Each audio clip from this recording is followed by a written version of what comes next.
73 seat से पहली position पे अच्छी भाई। पाकिस्तान पीपल्स पार्टी सिंध में मुसलसल तीसरी बार कामयाबी हासिल करके सादी अक्सरियत के साथ हुकूमत बनाने की पोजीशन में आ गई है।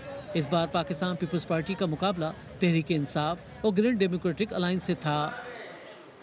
दोनों कराची के अलावा कोई बड़ा सेटबैक करने में कामयाब नहीं हो सकी हैं, बावजूद इसके कि सोशल मीडिया और इंतखाबी हलकों में एक शदीद रद्द अमल मौजूद था। जो आसिफ अली जरदारी साहब के दौर को इस तरह की सिंध के लोगों की मोहब्बत नसीब ना हो सकी, जो अब बीबी साहबा के बाद अब बिलावल भुट्टो जरदारी को नसीब हुई है, तो मेरे ख्याल में ये एक वो है चीज़। बाकी वो जो रद्द अमल वाला मामला है वो उम्मीदवारों के ख़िलाफ़ था। जब बिलावल निकले तो लोग आए, उसको रेस्पेक्ट किया। आमरीत का साथ देने वालों के बारे में सिंध के लोगों के पास बहुत ही नेगेटिव एटीट्यूड है। मेरे ख्याल में उस बात ने अपना काम दिखाया।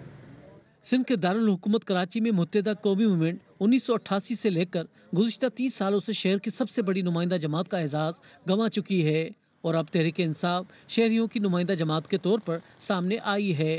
MQM के वतन से जन्म लेने वाली पाक सरजमीन पार्टी और MQM हकीकी भी काबिल ज़िक्र कारकर्दगी नहीं दिखा सकी। कुछ चीज़ें इमर्ज हुई है शहर में, एक तो डिलिमिटेशन, दूसरा MQM का अपना स्प्लिट जिसकी वजह से माजर वोट बड़ा परेशान था, और तीसरा जो इमरजेंस हुआ है ये तहरीक लब्बैक पाकिस्तान का, इससे बहुत बड़ा माजर वोट बैंक था, उसको बड़ा डेंट किया है। इनको जो वोट नहीं पड़ा है वो बेसिकली जो मिडिल क्लास या जो मिडिल क्लास आबादी है, जैसे नॉर्थ आबाद हो गया, गुलशन इकबाल हो गया, PTI ने बड़ा सक्सेसफुली इस चीज़ को एक्सप्लॉइट किया है और ये ख़ास तौर पर एक नया वोट बैंक भी सामने लाया जो पिछली बार भी इनको पड़ा था।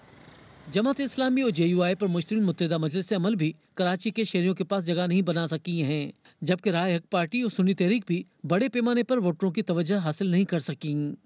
रियाज सोहेल, BBC न्यूज़, कराची।